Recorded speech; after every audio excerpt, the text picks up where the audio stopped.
Hello everyone, my name is Teresa Lewis and I'm the Small Business Director at the Department of Health and Human Services.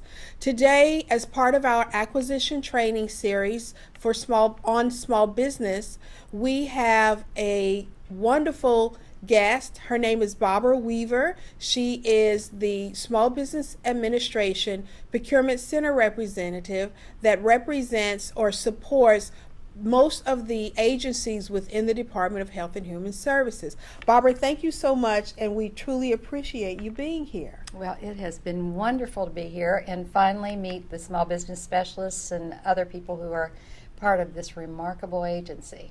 Thank you. So Barbara's going to provide us training today on how to conduct market research and share with you some best practices that Barbara has experienced over 12 years of PCR experience, as well as those things that you need to know so that you can expeditiously move your requirements through for SBA approval. So Barbara, I'm going to turn it over to you. Okay, thank you. All and right. Thanks for making me feel welcome today. Absolutely. It's been wonderful. Thank you. Well, hi everybody. It's been quite an experience and quite a transition for me to take over as Procurement Center Representative as one of the PCRs for HHS. I found out today that there are actually PCRs that are all across the nation, and I think we'll probably be working closer together just to make sure that HHS is getting the service that it needs.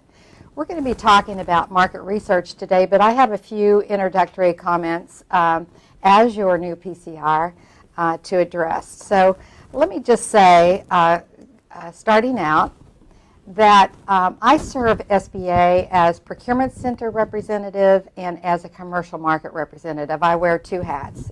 That's the nice thing about SBA. They let you diversify into many areas, and those are my two areas of specialty. Now, as a Procurement Center Representative, what I do is work directly with agencies, and that's the role that I play with HHS. As an SBA PCR, I review procurement actions that are issued by not only this agency, but I have about 6 others that I support. And I help the small business specialists that I work with make decisions about whether something should be set aside for small business or woman-owned or service-disabled vet, just a whole range of subcategories. As commercial market representative, and the primary area that I serve for that is in the Pittsburgh market. I have about 250 large primes that I work with there. In the Washington area, Anita Perkins and Amy Kim are the 2 commercial market representatives here. And what we do is monitor the small business programs for large federal prime contractors to make sure that they are carrying out the requirements of the Small Business Act. So to that end, we conduct compliance reviews with these agencies, and we let contracting officers know how their prime contractors are doing. That's the 2 areas of responsibility that I have for SBA. Now, under PCR Operations, there's a lot of things that I get involved in. I am, for the agencies that I represent, I'm the primary SBA person for that particular buying activity, and HHS is one of them, as I said. And there are others. Claude Cable also serves as a PCR out of this office, and then other area offices also have PCRs that support HHS activities across the nation. What we do is review Form 653, the acquisition packages that are going to go out, be advertised, and where you're seeking new contractors or just reacquiring anything. And we help you make decisions about whether something should be set aside. We also keep agencies informed about any new trends, new directions that we see the Small Business Act moving, just to get everybody up on the step and kind of keep them there. And the last area that's shown on this slide is initiating secretarial appeals. And we have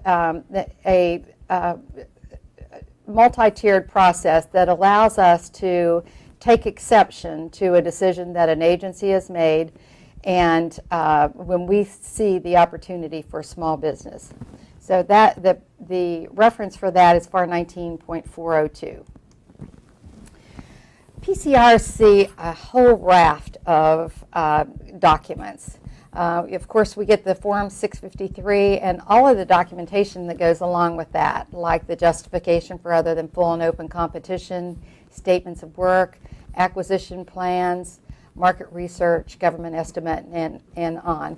And I like to say that, sometimes when I initially receive a package, especially if it's a sizable one, there might be some things that I need to know otherwise. And I have a path back to the small business specialist, and they facilitate answers from program managers and contracting officers so that I'm ensured to get enough information so I can help your agency make a decision.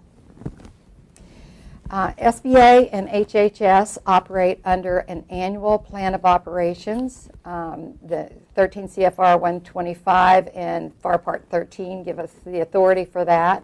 And what our plan of operations says is that I review all unrestricted actions over the simplified acquisition threshold of $150,000.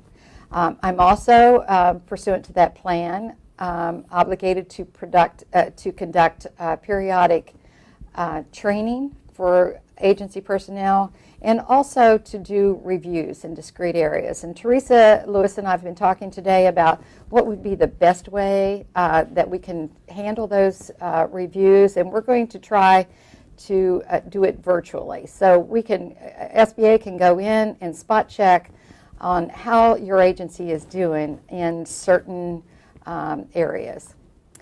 I also review task and delivery orders on multiple award contracts and multiple award schedules.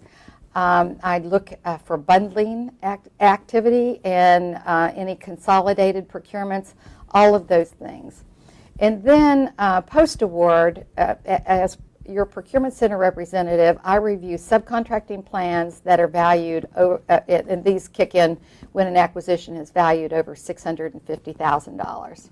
That's what our plan of operations says, and we, as I said, we reissue that annually, so we're all on the same page as far as your PCR reviews. Now, I became the HHS PCR on August the 6th of 2013, so it was very near the end of the fiscal year, and there was a lot of activity, as you can imagine, and I was on a very steep learning curve. In that 2-month period, I reviewed 153 procurement actions, and of those 22, you might be interested to know, of those 153 actions, 22 of those were set aside for small business, just based on the number of acquisitions, and that would equal a 14%. I was able, even with even coming on board and having to learn the agency and its programs, I claimed PCR impact on 6 procurement actions in that 2-month period. So we like to think that small business got a little bit of bang for that buck. There were some transitional challenges, and I'd like to mention those because every procurement center representative does things a little bit differently. I had a learning curve because you were a new agency for me, and you had a learning curve since I was a new PCR, and we do, we try to be, we all operate under the same procedure, but everybody has their own spin on things. So there was the learning curve. There was also the sheer volume. It's more actions than I'm used to seeing in that time frame. So I had to work on my own rhythm and timing, making sure that I got you the service that you needed in the 5-day window that we need as PCRs to review actions. I had to set up a special tracking system just so I could make sure that I knew where anything was at any minute in time. We had some challenges with subcontracting plans because I have a little bit different take on the goaling and what's required to make an acceptable subcontracting plan. Because I'm a commercial market representative in addition to being a PCR, I think that that I approached the plans a little bit differently. So we worked our way through that, and one of the things that I reported to Shanta and Teresa today is that things are working a lot better in the subcontracting plan arena. So I score that as a victory. The last thing that I'd like to mention is market research. We had a lot of misunderstanding about what would comprise adequate market research, and for that reason I would ask a lot of questions and I would send things back and I would have to have more and more information. And so the idea for this training began to evolve. So we're going to be talking the rest of the time about market research requirements. The basis for that requirement is in FAR Part 7. 7.102 states that a market research is required for all acquisitions. And as you know, that the evolution of market research actually tracks back to the Acquisition Streamlining and Acquisition Reform Act of the 90s when commercial items were coming in. Now, over time, we have also begun to use market research for decisions about whether something should be set aside for small business. Subpart 105 says that acquisition plans address I'm sorry, that's the section that says acquisitions plans must address the extent, results, and impact of what you've been able to find out relative to an instant procurement. And 107 requires market research to determine necessity and justification for bundling. So what we at SBA are looking for is, are there measurable, substantial benefits to actually bundling an action? So let's just go back to the beginning, to block 1. What is market research? And there is a misunderstanding about what comprises good market research. So I want to make sure that we leave here today and with everybody understanding. And I will tell you that I have worked with some remarkable small business specialists over time who have actually taught me about market research. And I'd say we've been on this journey for about 3 or 4 years, just making the information that's available to small business specialists and PCRs a little bit clearer so that we can make sure that we're doing our job correctly. So market research, just the baseline definition, is that it is the continuous process of collecting and analyzing information about capabilities within the market to satisfy agency needs and make acquisition decisions. Pretty clear, right?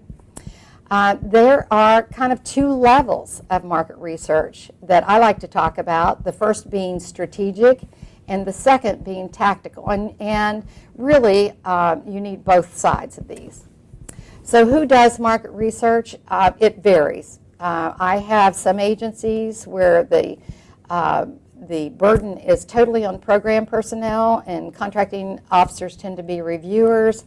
I have others where it's a collaborative action, and I will tell you that I think that's the best one, where small business specialists, program and contracting personnel can come together and create market research information that makes sense for a particular action. But as I said, there are a whole lot of people who do get involved.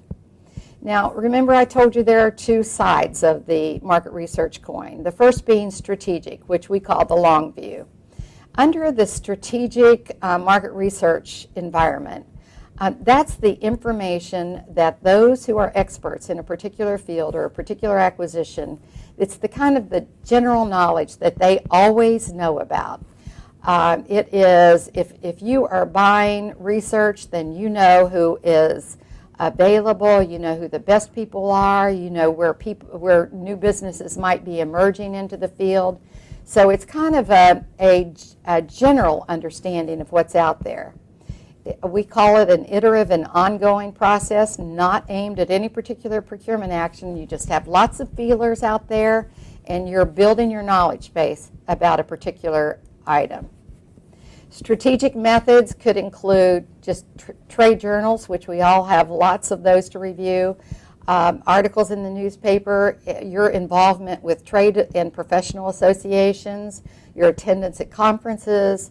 Any of those sources can kind of help you create the cross-section of information that you need just to lay the groundwork for strategic market research.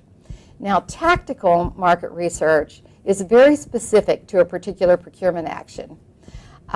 It begins early in the acquisition process. It's never a by the way, and we have to do market research. It's something that you have to be intentional about.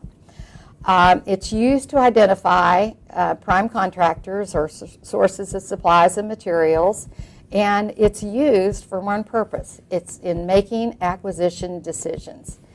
That's what our small business specialists need, and that's what PCRs need as well. Tactical methods, I have an array of them listed on this slide. A sources sought, a synopsis could be one, a request for information, a search of SBA's DSBS system, Dynamic Small Business Search Area, issuing draft solicitations for comment, just general surveys of the marketplace, or face-to-face contact with vendors. Any of those, any combination of those, depends on the value, the value and size of the procurement action, how many of these actions that you might get involved in. But I think that 2 or 3 is a good number, just to pick them out. And I would always like to see that you've done a search of the Dynamic Small Business search system, because we at SBA work very hard to encourage small businesses to get in there, to be strategic, to use that as their one face to government decision makers. So when do you do market research? It's required on every acquisition, as we said earlier. You do it before you develop the new requirements, and you'll do it in phases. You'll do it strategically, and then you'll do it tactically. You definitely do it before issuing any solicitations.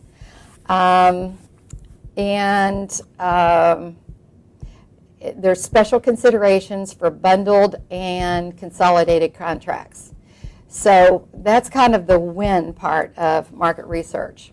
Now, just a little bit of a bundling reminder, and I have some of those woven throughout this presentation. If bundling is being considered, and remember that we say that that's when several actions are being pulled together under one acquisition, the SBA PCR should be notified at least 30 days prior to the acquisition strategy being finalized. And we say 30 days because we want to have some impact in that. There needs to be a study as to how small businesses might suffer from this, and also what we can do as advocates of the small business community to mitigate any downsides from the bundling actions. So at least 30 days before the release of this solicitation, your agency needs to notify the PCR.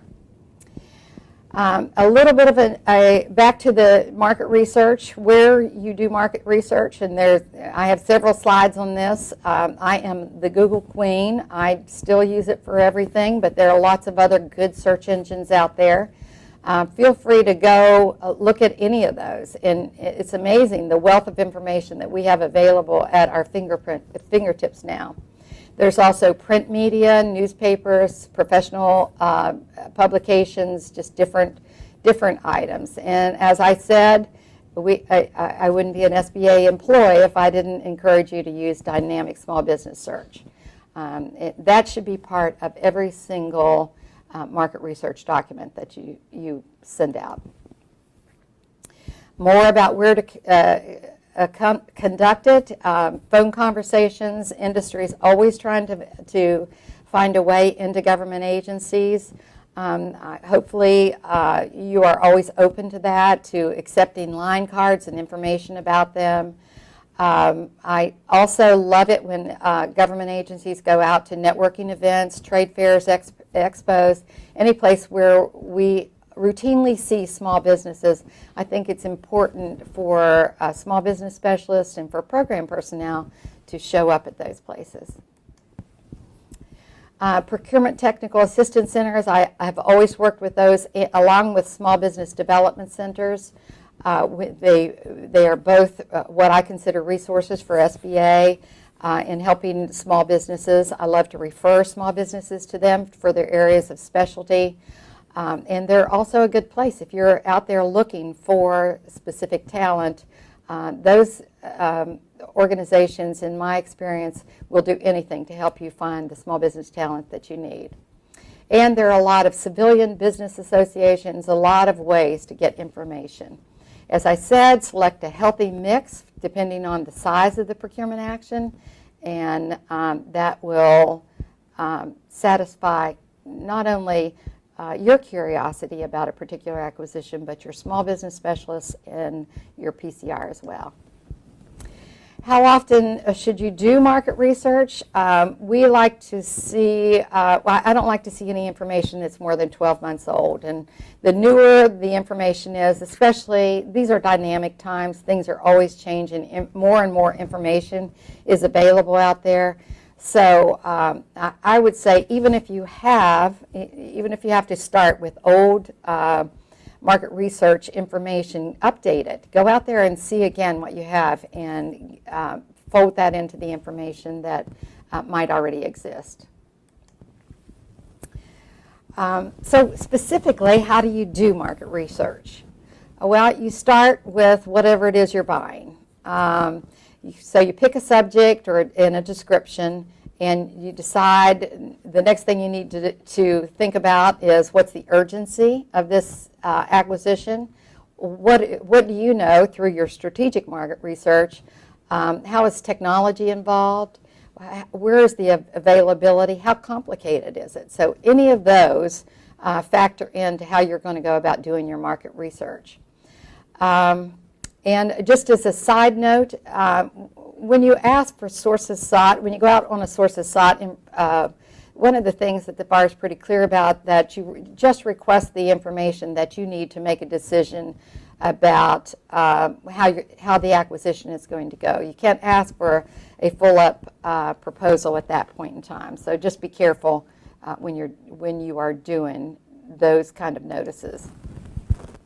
So what do you do with market research once it's done? And this is one of the areas that I think is very challenging for you and for anybody. You know, you can go out there, you can spend a lot of time, but it really is very important that you get it documented so that we who are hired to help you make decisions about how small business is going to be involved can understand the market as well as you do. Now, one of the things that I will tell you, when I get a market research document, it is not uncommon for me to go back out and tap the market myself to see if I could find anything else, especially if it's looking sparse on your end, if it looks like there aren't any small businesses available. And if in my experience, and as Teresa told you, I have 12 years experience as a PCR, and I also have that many years experience as a contracting officer, selection official, contract specialist. I went through all of those jobs too. So I get a little bit of I have a little bit of a sense about where small businesses can excel. But I like for you to document that in a narrative and from a positive perspective. So I like for you to look at every source that's come back in and tell me whether they can do the work, and if they cannot do the work, what is lacking. So you need to spend a little bit of time explaining that for the small business specialist and for myself. Here's another little reminder, rule of two reminder. What FAR 19502 says is that if there are two small businesses that have a reasonable ability or reasonable expectation that they can perform in an action over $150,000, it should be set aside for them. And the other consideration is that offers will be, or awards can be made at a fair market value. So let's just talk about kind of the general flow and how you might go along with the thought process of doing your market research. The best place to start is history. What's the history of this particular acquisition? What did you do the last time you had this buy? And if there was a last time, do you have market research available to you as a good starting point for where you need to go for this instant procurement action? Or do you know somebody else who has been engaged in procuring whatever it is you're buying? Any of those are good places to start. Also, along with a source of SOT, another good place to start. But understand that none of those are the end-all or be-all as far as market research, because you need a good mix of information. And as a good SBA PCR, I'll remind you again about the dynamic small business search engine. And we hope that your agency is out there, that you are finding ways to engage with the small business community and learn more from their perspective. I also encourage you to think small business. Don't look for an excuse to dismiss any consideration of them. Try to keep an open mind and think if small businesses can move into this area, if there's any way that we can help them in the process, if we can give them counsel, advice, anything to support the emergence of small business into a particular area. And if it's possible, as part of your market research, then provide a positive assessment of that small business's capacity and capability. Now, here's a little bit of a decision tree, if you will, or a sequence of the way things happen. We start over here with the requirement. The requirement goes into market research. So you generate the requirement, and soon after, you're doing the market research and preparing your Form 653 and all the other documentation that goes along with that. It's at that point in time that you're engaging with the SBA PCR and providing all the information to him or her so that you get them engaged in the process. After you receive the SBA concurrence for a particular strategy, then at that point in time, you can begin the process of preparing your solicitation and releasing it through FedBizOps or other sources. That's the general flow for what we're looking at. I've seen some excellent examples since I've been an HHS PCR in the market research. Some of the agencies are doing an excellent job, and actually I prepared these next slides based on what I think are the best examples. And I'll be working with Teresa and Shanta to tell them where I think those good examples are. But if you're preparing market research for a particular acquisition, make sure you have an identifying number on it, the title of the procurement, the NAICS code information, total estimated value, whether this is new or follow-on information, and if it is a follow-on, what's the status of the incumbent contractor? Is it a small business that's become large? Has it always been large? How does that look? And we especially at SBA want to know if it's been an 8A action, because that takes special steps to remove a procurement action from the 8A program. So be cautious about that particular move. The next thing we like to know is whether a bundled contract is anticipated, and I've provided some far backup on what you need to think about relative to that. Is it a small business set-aside? Who are the points of contact?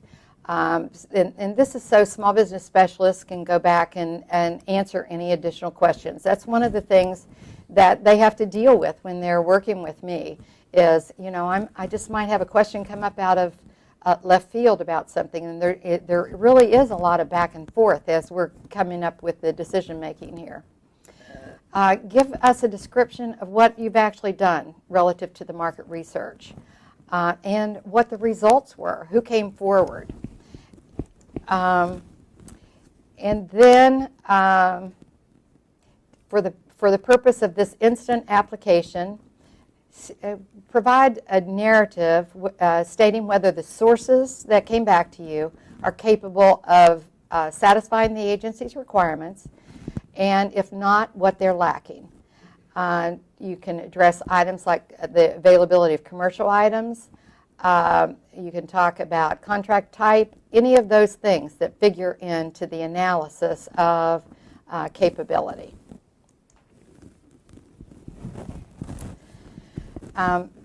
Because of the final rule that is coming out on multiple award schedule contracts, and I just want to mention this, and I know that you have additional training coming up in the near future about this.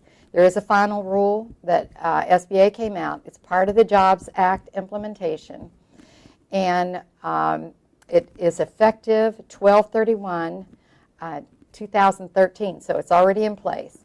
And what that says, what that final rule says, is that under multiple award schedule contracts, that the requirement to look at market research under those contracts has been extended into that area. So we're looking for set-asides, small business set-asides, set-asides for orders. There's a whole bevy of new regulations that you're going to be dealing with. And there's even a new term called reserves for small business under contracts that have been awarded under full and open competition. So we're all going to get very smart on that very quickly. And I'm glad that Teresa Lewis has taken on the initiative of getting additional training for you on that.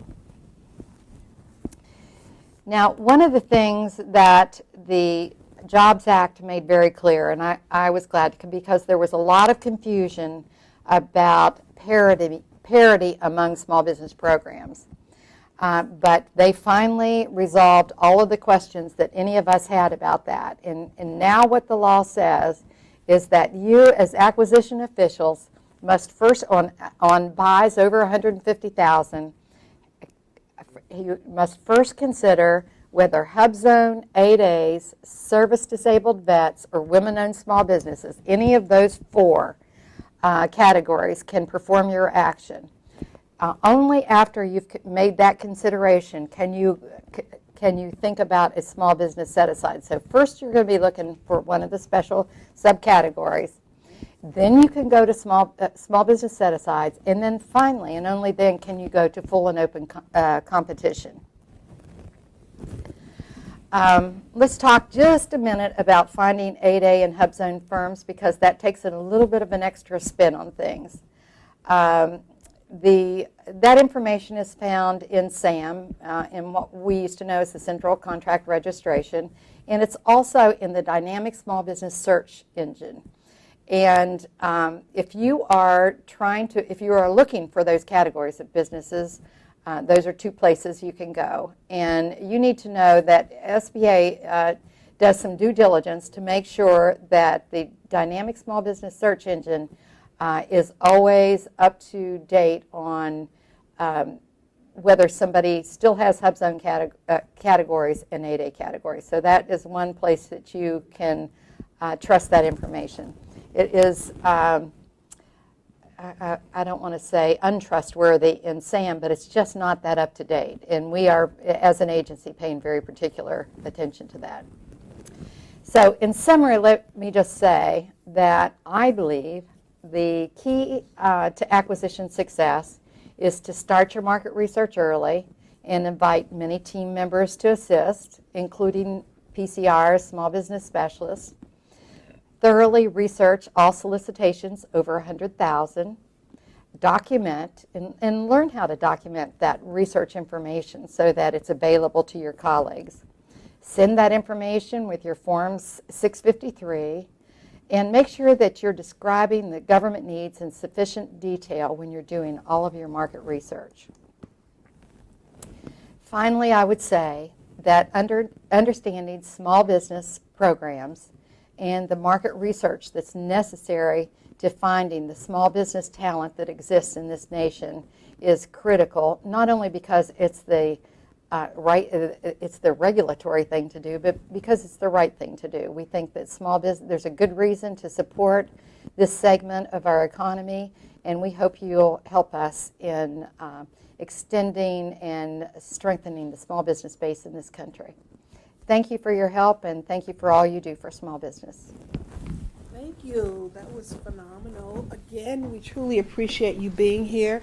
Very informative. So we'll now open the floor for questions. And while we're getting the questions, just want to ask you, I want to follow up on a couple of things that you mentioned. You provided what I thought was an extensive list of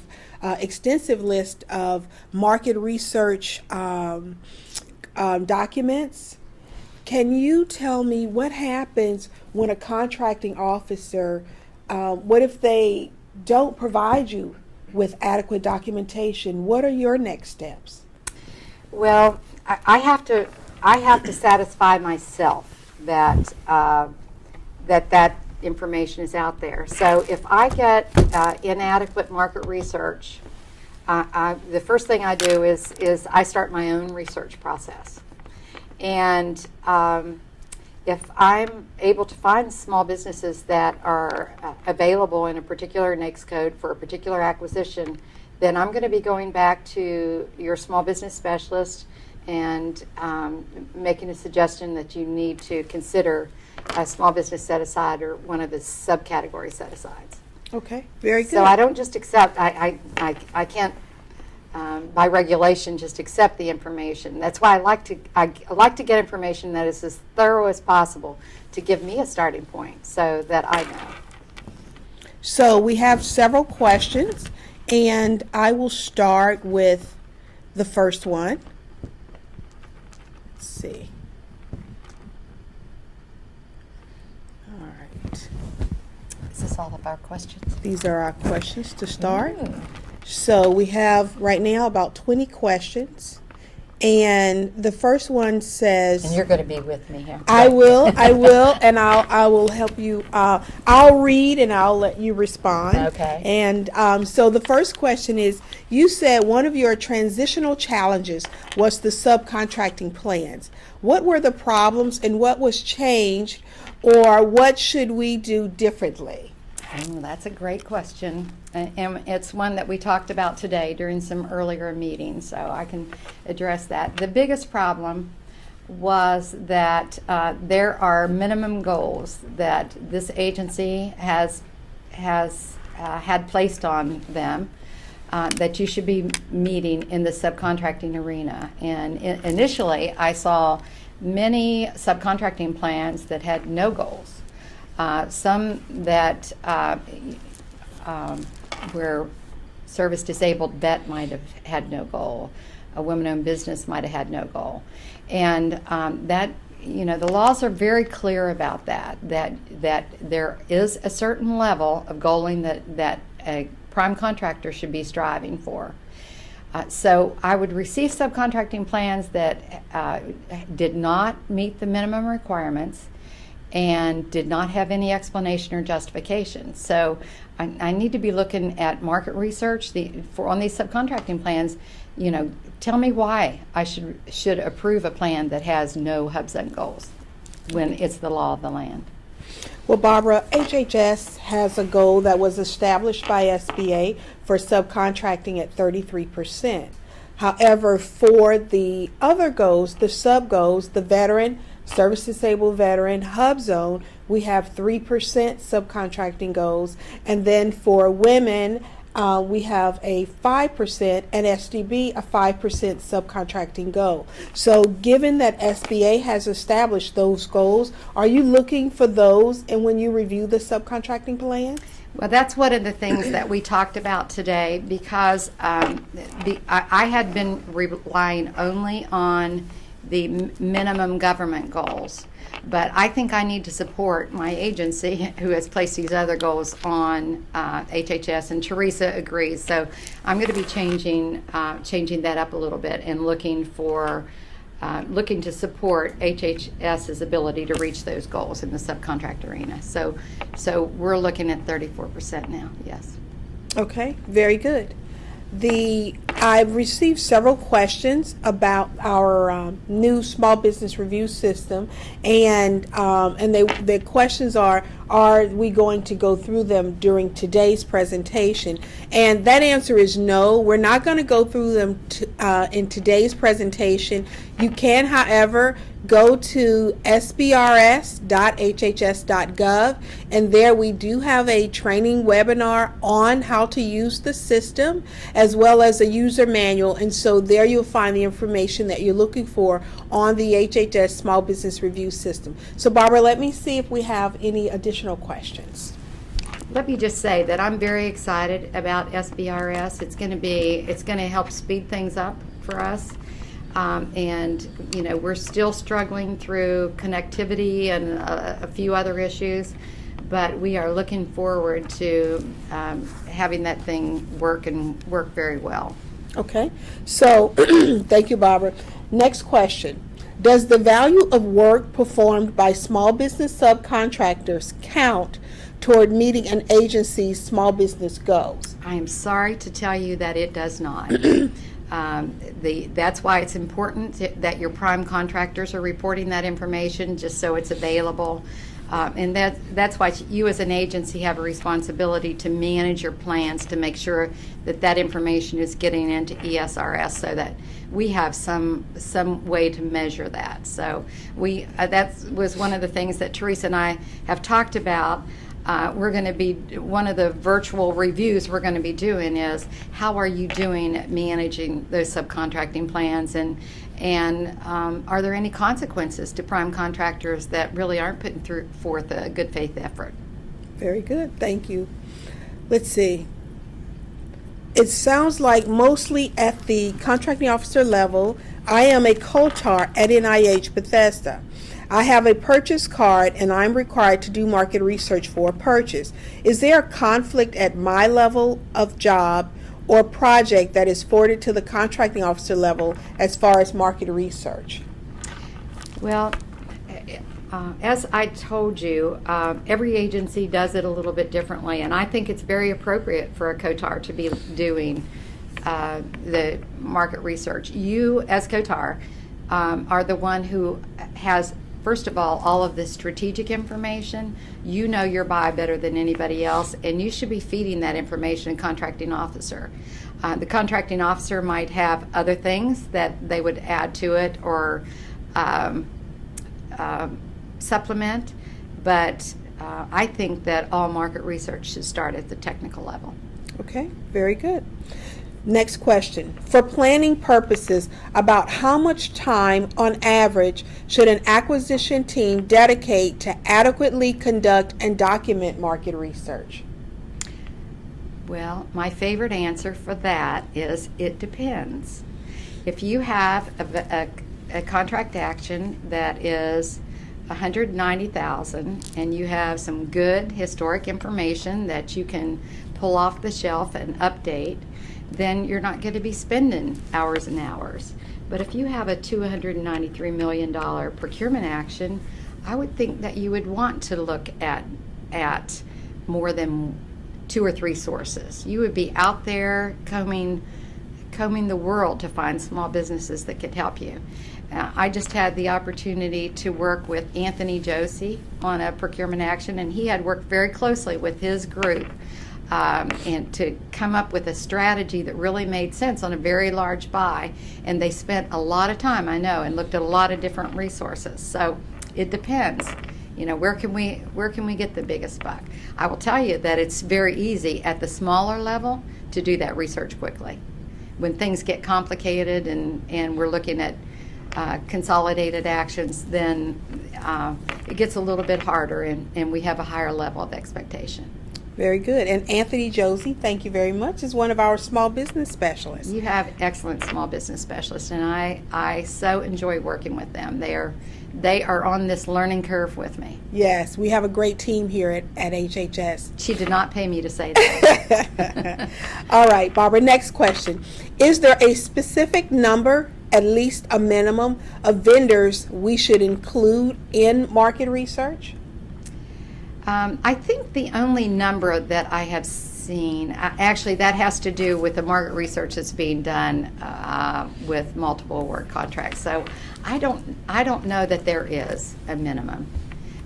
For that purpose, by the way, they are looking at 3 sources below the simplified acquisition threshold, and no designation actually above SAT.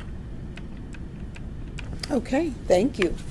So when you post a sources sought notice and receive responses, how can you evaluate if the small business can provide the services if you are not posting the complete solicitation?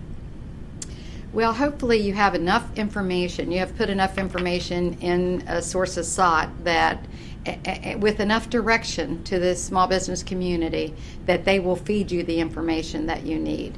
Now, one of the things that I know, and I take as a challenge, I do a lot of teaching to small businesses about how to succeed in the federal market. And one of the things that I will tell you that I teach them is that when they're responding to a sources sought, be specific, be as absolutely as compliant as you usually are on a large proposal, because people are making life-changing decisions based on that information. And I see the frustration that you go through as technical and acquisition personnel when somebody just sends you pre-printed information that has nothing to do with that. But unfortunately, you still have to evaluate it and make whatever decisions you can based on the information that comes to you. Barbara, someone wants to know, is market research required if you're using a GWAC? Well, you know, our world is changing, and that's one of the changes, as I mentioned earlier, that was effective 12/31/2013. It is required, and that information is out there. You need to find the final rule that got published, I think October the 2nd in the Federal Register. If you just search that SBA final rule in October, it'll come up. It's a very complicated new system, and in fact, we are looking for market research, and there's some new tools that are available in that new rule that you are going to be getting some training on, and you're going to be able to make some new decisions based on that. Yeah, absolutely. We actually have someone coming in from the GSA GWAC Center that will be providing the acquisition personnel training on the use of the GWACs and achieving their small business goals. I will tell you that I think that rule is going to be significant in the lives of small businesses. And as I shared with some of the folks earlier, I've been frustrated for a long time because it wasn't a requirement to do market research in that environment. But you know, that's no longer a way around the small business program. That's right. Next question. Please speak to FAR Part 8 and the small business utilization. In many instances, FAR Part 8 is used as a workaround. That's a good question. I don't even know how to answer that. So, and I'll attempt to to clarify. So the question, and whoever asked the question, I'll attempt to rephrase the question. If I don't rephrase correctly, please send us a question to clarify. But I believe the question is, since there are HHS actually awards approximately 40% of all of its contracts on the GSA schedule, and that there are some, not all, but there are some who use going on the schedule as a way to get around the small business set aside and the small business rule of 2 requirements. And so the question is, can you address that, and what's your feeling on, or is that even possible? Is that true? No longer true. Not since December the 31st is that true anymore. Now you have to do market research. I think it's over 100,000. So, that little loophole that used to exist for us no longer does. So, do you have to review those now in accordance to the new law? Well, it's in our annual plan of operations, so I've been doing that, I hope, for everybody. Okay, very good. I hope And- that I captured. Go ahead, Barbara, And that's a please. question I ask. You know, can you?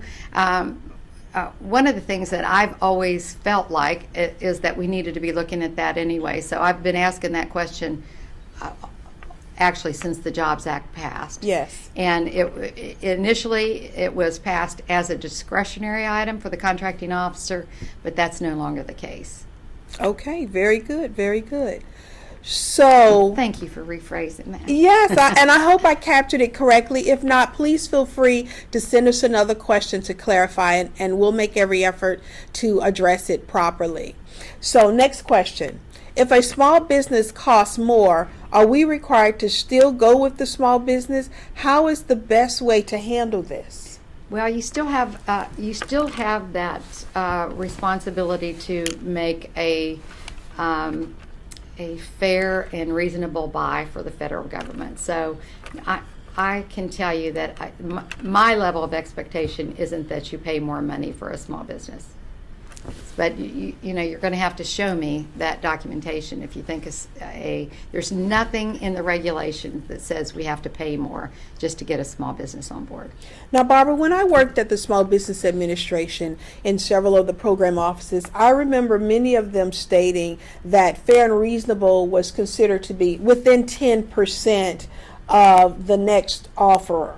So is that considered reasonable? You know, some of that language is still in place for Yes. set-asides. So yes, Okay. hubzone set-asides and things like that. So yeah, that is those still exist. Okay. All right. Thank you very much. What market research is applicable to researching for GWAC sources using FBO sources sought? Is that a great place to look? I don't think that works. But let me just say that I don't have access to the tools that you do, so that's why it's a little bit difficult for me to answer that question. I don't know the mechanisms. I will tell you what I see is people go in and search the schedules to see what is available in the small business community.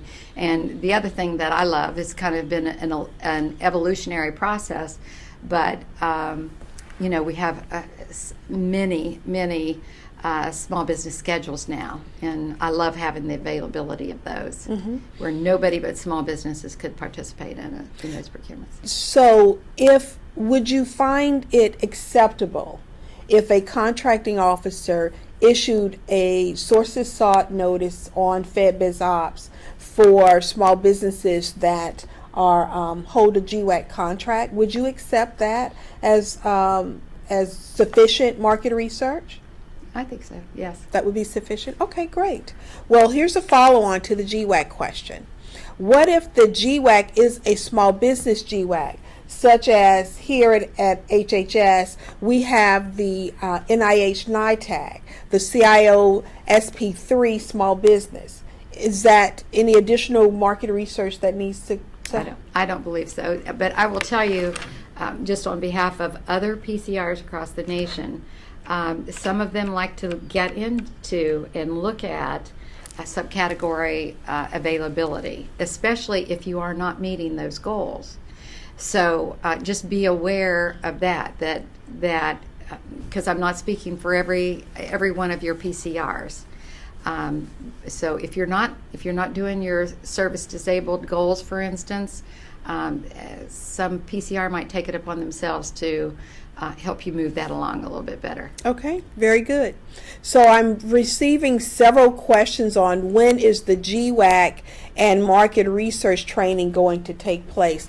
We have sent to all of the heads of contracting a listing of our annual schedule with all of the training on that, and we've asked the heads of contracting to share that. I don't have the schedule with me, but I know it's within the next couple of months. All of our acquisition trainings are planned for the first Thursday of every month, and we will resend the information to the heads of contracting, but I think it's in April, but we'll have to check the list to verify. All right. So You know, one other thing that you might also do, Teresa, is make this. I had some slides prepared, but we have a time crunch problem today. But there is a slide program that you could provide to your personnel, and it would be a wonderful resource document to help them read through that final rule. very good. And that's on the Small Business Jobs Act presentation that you're Correct. referring to. Absolutely, we will certainly make that available. And this presentation will also be made available in the FATAS Schoolhouse for HHS. So you have a few more questions? Okay. All right. Let's see. If it is required to compete anything over the micro purchase threshold, would it not be logical to think that some sort of market research would be done? I think it is logical that some market research would be done.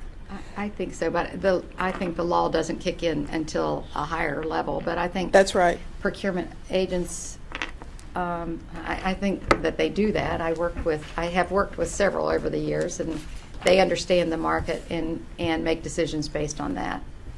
So I don't get into that side of things. I don't go down to that level on the reviews. Okay. All right. But I think the simplified acquisition threshold, the regulation and the law states that those procurements should be set aside for small business. Below 150,000. Exactly. Well, down to the micro purchase. Yes.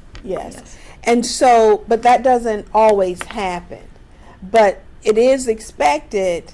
And so certainly there should be market research. It doesn't become mandatory until over the SAT, as you just stated. That's correct. But one thing that is mandatory when you make an award to a large business below the simplified acquisition threshold, and this is one of the areas that I review, is that you need to have the contract file documented to explain why small business couldn't perform that acquisition. So just I would use that as a cautionary notice for you contracting officers, because almost in every agency review that I come across, that documentation is missing. Okay. Which is very important. It is important. It is important because there's a level of understanding about where we think small businesses belong. So this is an interesting question. Is a history of poor performance by a small business or subset of small business sufficient rationale for looking outside of the small business program for follow-on work?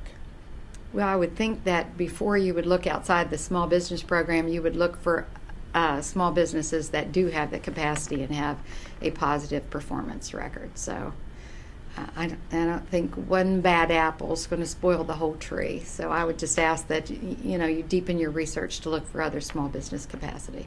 Very good. So here's a question which is interesting.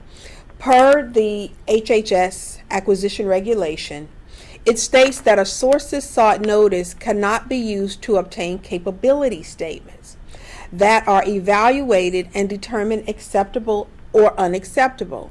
Since this is the case, how can we perform adequate research to determine a small business's capability? So, is a capability statement sufficient to evaluate and determine a small business's capability?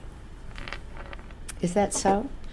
I don't think so. I don't think that that's sufficient. But tell me what you think. I think that it takes more than just a capability. Is that what your regs say? That is what the reg says. Okay. And the reg states that I didn't write the regulation, but my interpretation of that is that is not sufficient. That is why you can't use the capability statement to evaluate, because a capability statement just gives you a brief synopsis of what a company can do, but it's not comprehensive enough to tell you enough information for to determine or to evaluate them. But there's nothing in your regulation that would preclude you asking for additional information Correct. that you really need. Correct. HHS is one of the few agencies that actually require a small business sources sought. so that we are specifically looking for small businesses and to give them an opportunity to provide more detailed information. Okay. So a capability statement, again, is so brief that it's not enough to fully evaluate a firm. So I say, ask for more information. Good idea. All right, very good, very good. So let's see what other questions we have. Okay. All right. Can you provide a link to the small business dynamic search system? And yes, we can. But for those of you who are on the on your laptops now, it is https://dsbs.sba.gov. I'm glad she knew that because it's just on my favorite button. Yes, because I use it quite often to conduct market research. Good. So here's a question of clarification. Subcontracting plan accomplishments do not count towards our small business goals. If this is the case, what is the incentive? So there are, HHS has been assigned two types of goals, one at the prime level and one at the subcontracting level. We do have a subcontracting goal, and that goal is 33%, which has been determined by the Small Business Administration. So our subcontracting work and the accomplishments of our prime towards their respective contract goals actually roll up into HHS meeting its overall subcontracting goal of 33%. So that's what the incentive is. All right. And I think that's a big factor on your agency scorecard. Yes, it is. And we are evaluated annually by SBA. Right. All right. So another question. Let's see. Is there a website tool that you can put in the product you want to procure, and will it list some potential vendors? I'm not clear on that question. Do you understand that question? Where is it? It says there. Question is there a website tool that you can put in the product you want to procure, and it will list some potential vendors? Well, I in the SAM system, which has a lot of different information, including the central contractor registration information. They have a wonderful search engine there that you can run, and you can run it based on keywords. That's one of the resources that I use when I haven't gotten enough information on your market research documents. You can search by NAICS codes, by geographic area, just a lot of different ways. So get into the SAM system and check that out. And I think that you have mentioned on several occasions during your presentation the SBA Dynamic Small Business Search. It's very important. I think it's a wealth of information. I don't think you can do market research without it. I don't either. And what I love on this system is your quick market research, where you can just put in the NAICS code and then it will bring you up by socioeconomic categories the number of small businesses that are performing under each of those socioeconomic categories. Right. It's extremely helpful. Mm-hmm. It is. And then once you click on it, it actually gives you a full list of those small businesses. It's magic. It is. All right. So here's another question. NASA Soup has this capability for IT products. It lists vendors by size standards that can provide IT products. So are you familiar with the NASA Soup? Mm-hmm. And so what do you think about that as far as conducting market research?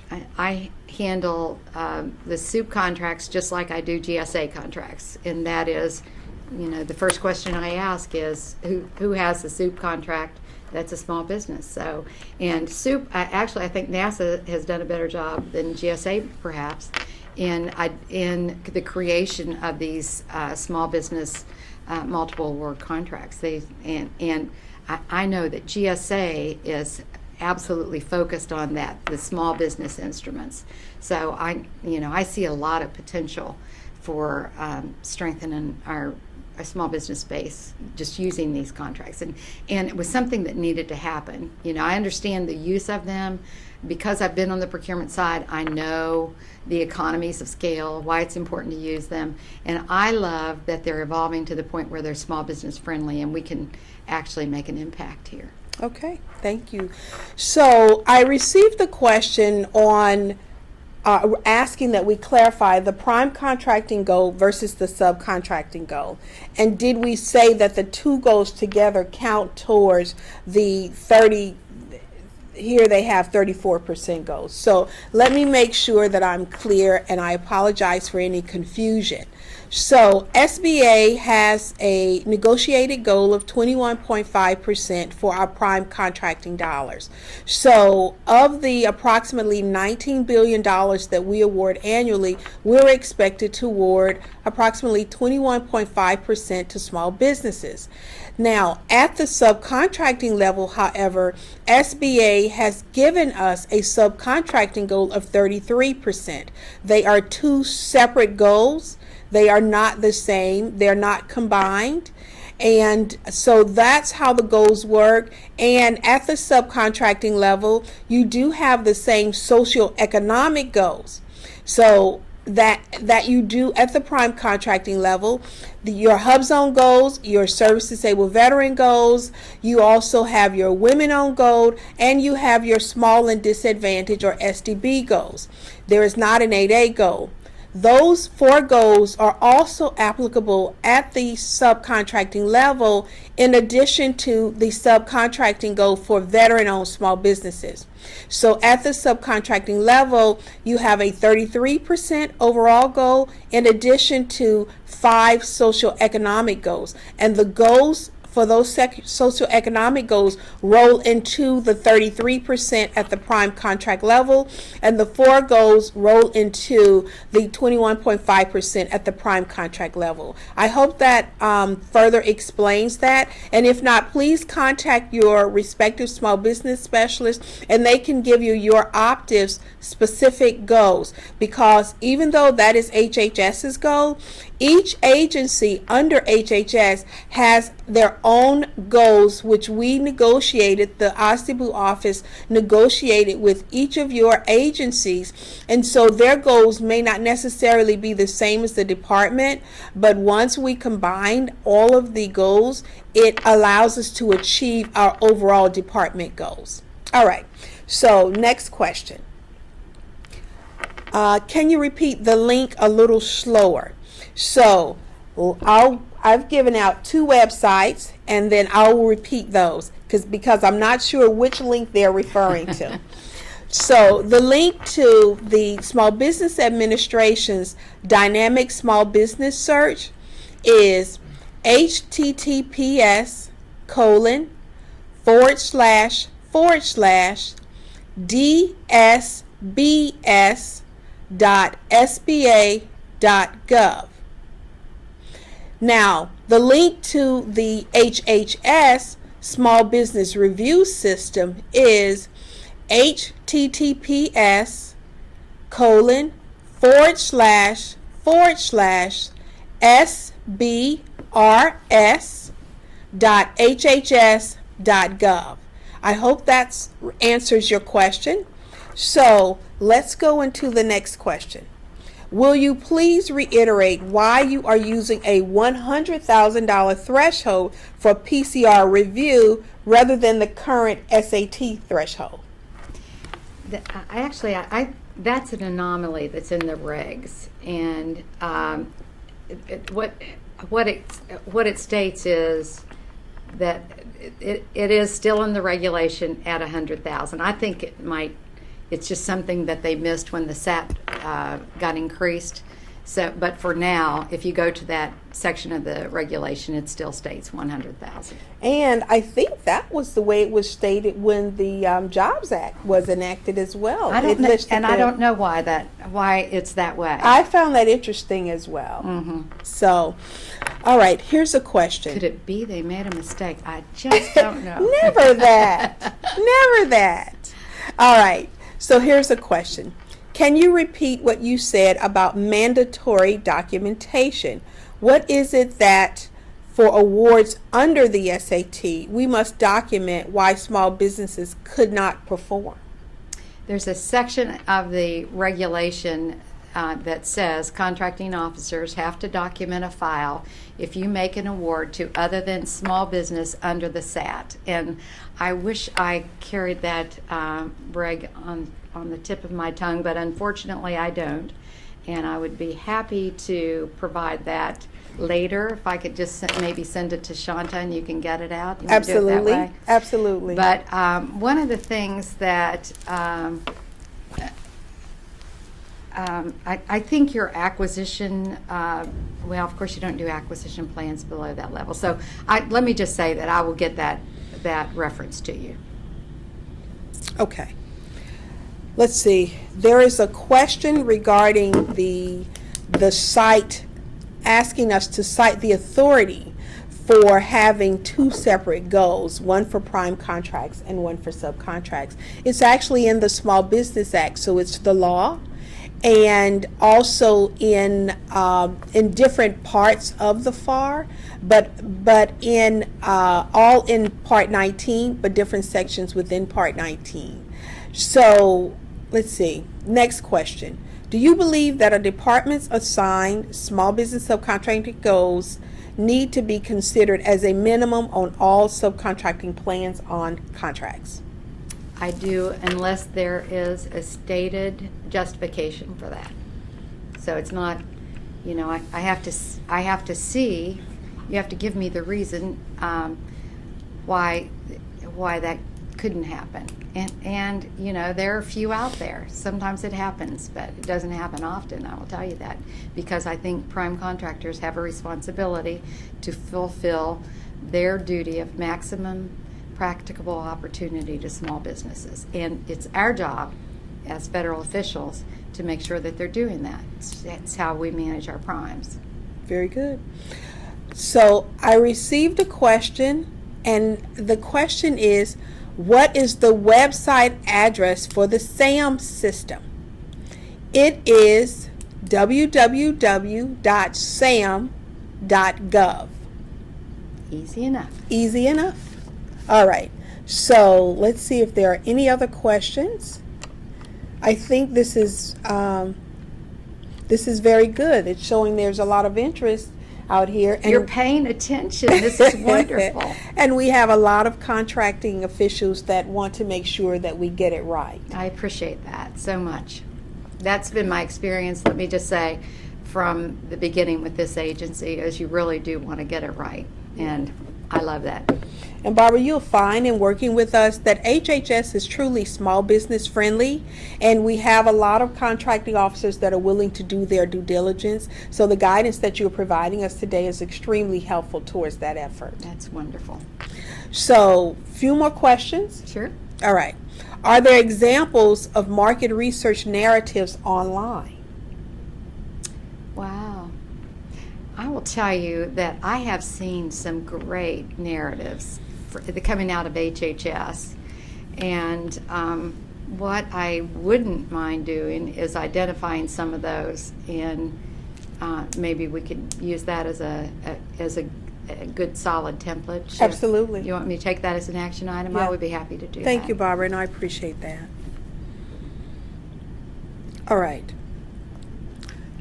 So I received the one, previously we were asked the question about when will the GWAC training take place, and the GWAC training will take place on May 1st.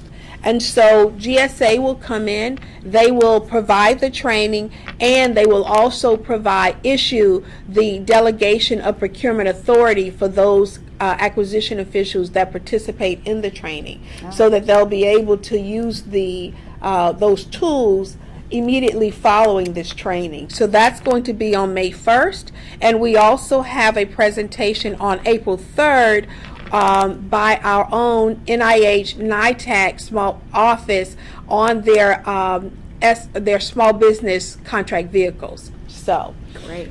All right, so just a few more questions. Are there regulations that preclude an organization from sole sourcing contracts that are incrementally awarded to stay under the SAT? That's a great question.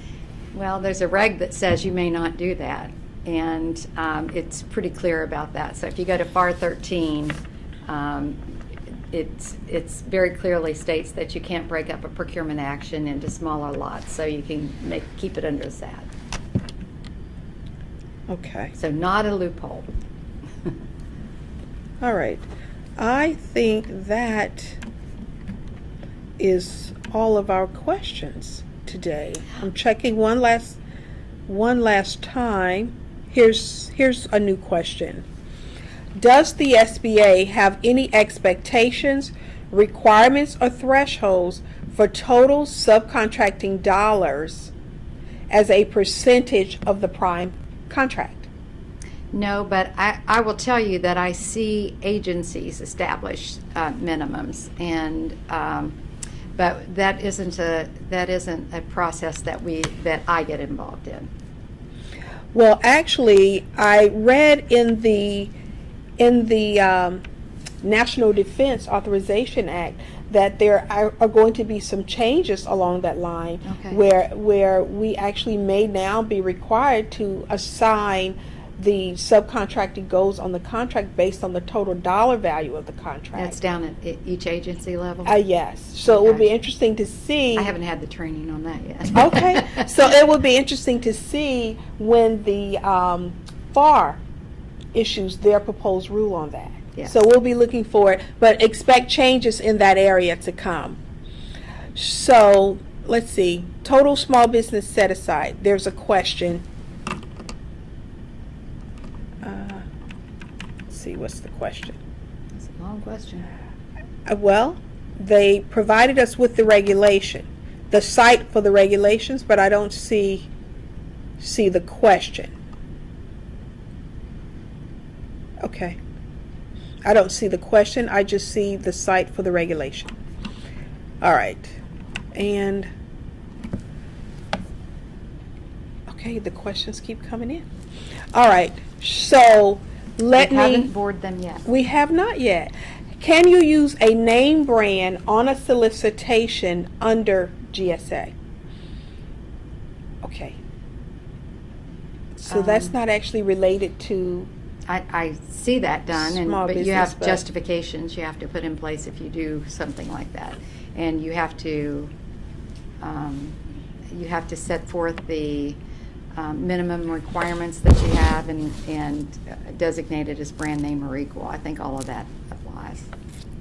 All right. So this has been extremely helpful today. I thank everyone for their questions. Your certificates will be sent out from our small business office. Works very closely with your acquisition career managers, so we will be forwarding your certificates to them.